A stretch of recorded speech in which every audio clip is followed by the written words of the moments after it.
Flamurtari ka fituar kupën e Shqipërisë në futsal pasi triumfoi me rezultatin 3-2 ndaj Vllaznisë në finale.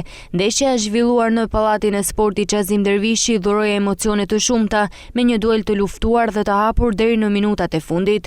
Vllaznia kaloi e para në avantazh në minutën e 7 me golin e Besfor Gjoklajt. Flamurtari barazoi në minutën e 11, por skuadra shkodrane rimori përsin në minutën e 16 me Hysenaj. Më pas do të ishte Flamurtari që vendosi barazpeshën në minutën e 19. Pjesa e parë u mbyll në barazim 2-2. Në fraksionin e dytë, Flamurtari arriti të siguronte fitoren dhe trofeun në minutat e fundit me një gol vendimtar duke vullosur rezultatin përfundimtar 3-2. Pas ndeshjes, Arben Xhaferi, drejtori teknik i Vllaznisë në futsal, tha se ndihet shumë i keqardhur me humbje në kësaj finaleje, por shtoi se do të fitojnë Superkupën aty ku do të ndeshen po me Flamurtarin. Flamurtari i bëi përgjimet më të mira.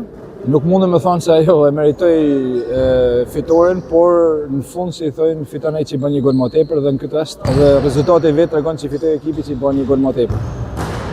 Është keqardhje sepse donim që këtë trofe ta marrim Shkodër, por kjo është fati, kjo është futbolli.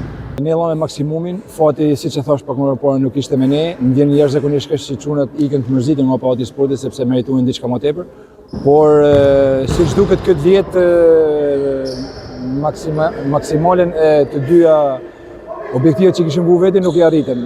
Mesim vetëm me kampionatin, shohim tani se do të bëhet edhe Superkupa gjithashtu mes nesh dhe Vlorës si fituese e kupës, por gjithsesi ne shohim parën.